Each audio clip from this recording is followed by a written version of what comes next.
রাধে রাধে, হরে কৃষ্ণ। সামনে আসতে চলেছে চাতুর্মাস্য ব্রত। অর্থাৎ আমরা প্রত্যেকেই জানি যে ভগবান 4 মাস শয়নে থাকেন, আর সেই শয়ন একাদশীতেই তিনি শয়নে যান। তো সেই শয়ন একাদশী আমাদের খুব কাছে এগিয়ে এসেছে। তো সেই তিথিতে তিনি শয়নে যাবেন, আর সেই মুহূর্ত কাল আমাদের যে চাতুর্মাস্য ব্রত পালন করতে হয়, ভগবান আমাদের জীব কল্যাণের উদ্দেশ্যে এই সকল তিথি নিয়ম বৈদিক শাস্ত্রে বানিয়ে রেখেছেন, যা পালন করলে কিন্তু আমাদের আমাদের সকলেরই মঙ্গল।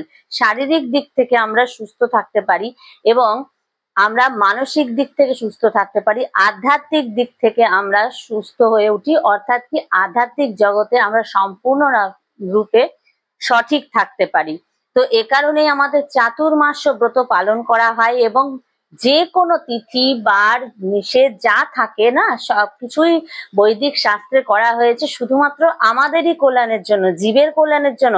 ভগবান নিজের কল্যাণের জন্য কিছু নিয়ম বিধি করেননি, কিন্তু মানুষ মনে করে থাকে যে এটা করলে হয়তো এটা এত কিছু নিয়ম, এসব কিছু নিয়ম পালন আমার অত করতে পারবো না।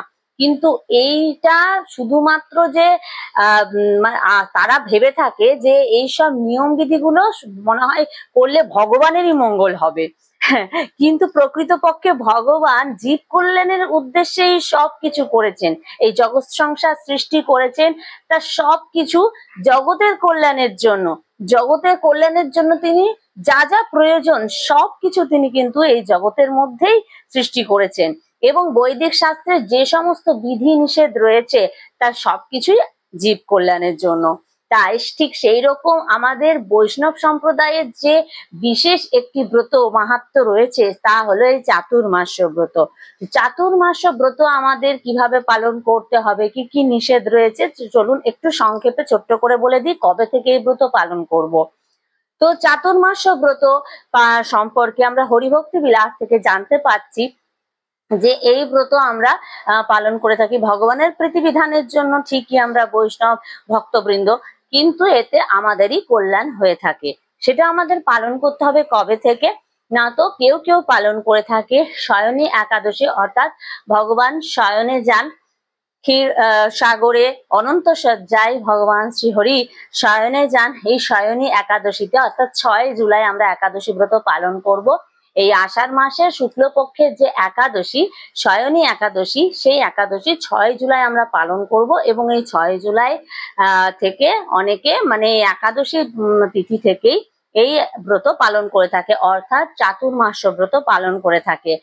আর এটা ঠিক তারা ততদিন পর্যন্ত করে একেবারে শ্রাবণ, ভাদ্র, আশ্বিন, কার্তিক, এবং কার্তিক মাসের যে শুক্লপক্ষের একাদশী, উত্থান একাদশী, যে একাদশীতে ভগবান জাগ্রত হন, অর্থাৎ ভগবান জেগে ওঠেন, সেই সময় ওঠেন, শয়ন থেকে ওঠেন। মধ্যেখানে 2 মাস পর থাকে আমাদের পার্শ্ব পরিবর্তনী একাদশী, অর্থাৎ তখন ভগবান পার্শ্ব পরিবর্তন করে থাকেন, অর্থাৎ এপাশ থেকে ওপাশ এইভাবে পার্শ্ব পরিবর্তন করে থাকেন। এই কারণে সেই একাদশীর নাম হয়েছে পার্শ্ব পরিবর্তনী একাদশী। তো এই পুরো 4 মাস জুড়ে আমরা চাতুর্মাস্য ব্রত পালন করে থাকি। ব্রতের কিন্তু বিশেষ কোনো কঠিন নিষেধ নেই, কঠিন কোনো বিধি নেই, খুব সহজ বিধি।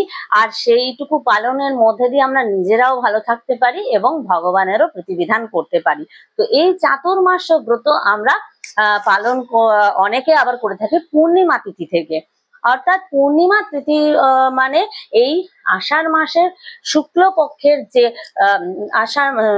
একটু বলতে ভুল হয়ে গেছে, আষাঢ় মাসের যে পূর্ণিমা তিথি, সেই পূর্ণিমা তিথি থেকে একেবারে কার্তিক পূর্ণিমা তিথি পর্যন্ত এই ব্রত পালন করা হয়। সেটা 10 জুলাই পূর্ণিমা তিথি পড়ছে এই আষাঢ় মাসে, সেই 10 জুলাই থেকে সেই তিথি আমাদের যারা পূর্ণিমা তিথি থেকে পালন করতে চায় তারা পালন করতে পারবে একেবারে কিন্তু কার্তিক মাস পর্যন্ত।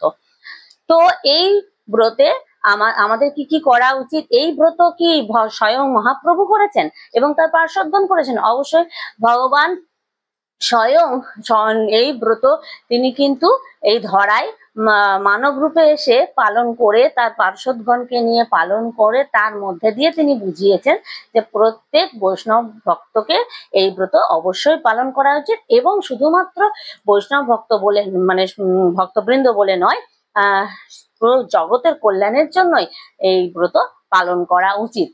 আর তার মানে এই চাতুর্মাস্য ব্রততে আমরা কি কি করতে পারি বা কি কি নিষেধ রয়েছে। চাতুর্মাস্য ব্রত অর্থাৎ কি, এই যে আমরা এই শয়নী একাদশী বা পূর্ণিমা তিথি থেকে ব্রত পালন করছি, তার মানে সেই তিথি থেকে একেবারে যদি একাদশী পর্যন্ত করি, কার্তিক মাসের একাদশী পর্যন্ত প্রত্যেক মাসে একটি করে আমাদের খাদ্য নিষিদ্ধ থাকে। সেই খাদ্য আমাদের খাদ্য তালিকা থেকে বাদ দিয়ে আমরা যদি অন্যান্য সকল খাদ্যই খেতে পারি আর সেইভাবে চলতে পারি, তাহলে আমাদের শারীরিক কল্যাণ হবে, মানসিক কল্যাণ হবে এবং ভগবানের প্রতিবিধান হবে। তো প্রথমেই বলবো শ্রাবণ মাস, পরে প্রথমেই চাতুর্মাসের মধ্যে প্রথমে পড়ে শ্রাবণ মাস। শ্রাবণ মাস আমরা জানি ভগবান মহাদেবের একটি প্রিয় মাস, যে মাসে আমরা ভগবান শিবের ইয়ে করে থাকি, আরাধনা করে থাকি, শিবের প্রতিবিধান করে থাকি, মহাদেবের প্রতিবিধান করে থাকি। আর সেই অন্য দিক থেকে আমরা চাতুর্মাসে প্রথম মাসটা পালন করি শাক বর্জন করে। এছাড়াও কিন্তু আমাদের শাক ছাড়াও এই মাসে বেগুন, দুধ এগুলোও বর্জন থাকে, সেটা আমাদের কিন্তু শারীরিক কল্যাণের জন্য। তো সেইটি নিয়ে তো অন্য একটি ভিডিওতে আসবো, কিন্তু আজ আমি যে চাতুর্মাস্য ব্রত নিয়ে বলছি তার মধ্যে আমি বলবো যে শ্রাবণ মাসে শাক নিষিদ্ধ, শ্রাবণের পর ভাদ্র মাসে দই নিষিদ্ধ, আর ভাদ্রর পরে আশ্বিন মাসে দুধ নিষিদ্ধ, এবং আশ্বিনের পর কার্তিক মাসে মাসকলাই এবং বহুবিধ জাতীয় সবজি ফল এগুলো নিষিদ্ধ থাকে। তো আমরা তার সাথে কার্তিক মাসে কিন্তু আমিষ আহারও কিন্তু নিষিদ্ধ থাকে। নিরামিষ আহার সকল মানুষের জন্য, যারা এমনিতেই নিরামিষভোজী, কৃষ্ণ প্রসাদ ভোজী, তাদের তো কোনো কথা নেই, কিন্তু যারা কৃষ্ণ উপাসনা করার পরেও কিন্তু আমিষভোজী রয়েছেন, তারা কার্তিক মাসে আমিষ আহার ত্যাগ করবেন, পুরো মাস জুড়ে নিরামিষ আহার গ্রহণ করবেন, এবং তার সাথে যেটা মাসকলাই সেটা নিষিদ্ধ থাকবে, এবং বিভিন্ন বহুবিধ জাতীয় যেমন বেগুন, যেমন আপনার পেঁয়াজ, এগুলো বহুবিধ জাতীয় ফল, এই সবগুলি আমাদের সেই মাসটায় নিষিদ্ধ থাকে। আর তার সাথে আমরা এইভাবে এই 4টি মাস আমরা চাতুর্মাস্য ব্রত এইরকম ভাবে আমরা পালন করব। তো আমি নিশ্চয়ই আমার সকল সাধুগুরু বৈষ্ণব দর্শক বন্ধুদের বোঝাতে পেরেছি যে চাতুর্মাস্য ব্রত মানে কোনো কঠিন বিধি নয়, শুধুমাত্র 4 মাসে এই 4 ধরনের খাদ্য আমাদের নিষিদ্ধ থাকে, আর সেই নিষিদ্ধতার মধ্যে দিয়ে ভগবান শ্রীহরির অধিক নাম নিতে হবে। ভগবান শ্রীহরি যেহেতু শয়নে থাকেন, এই সময় তিনি শয়নে থাকেন, তারপর পাশ ফিরে শোন, তারপরে আবার তিনি ওঠেন। তো এই যে তার লীলা, তারই মধ্যে ভগবানকে অধিক মাত্রায় আমাদের স্মরণ করতে হবে, তার অধিক নাম জপ করতে হবে, ভগবানের সুন্দর করে সেবা দিতে হবে। অর্থাৎ বাড়িতে যার যেমন বিগ্রহ রয়েছে, যে রাধা গোবিন্দের সেবা দেয় বা গোপালের সেবা দেয় বা লক্ষ্মী নারায়ণের, তার ঠিক সেই রকম ভাবে সুন্দরভাবে তার সেবা তো আমরা প্রত্যেক তিথিতেই বিশেষভাবে করে থাকি। তো এই চাতুর্মাস্য ব্রতেও কিন্তু অধিক মাত্রায় তার সেবা করার চেষ্টা করব, অধিক মাত্রায় নাম জপ করার চেষ্টা করব, এর মধ্যে দিয়েই কিন্তু আমাদের চাতুর্মাস্য ব্রত পালন করা হবে। তো আজকের ভিডিওটা আশা করি সকলের ভীষণভাবে কাজে আসবে। রাধে রাধে, হরে কৃষ্ণা, জয় জগন্নাথ।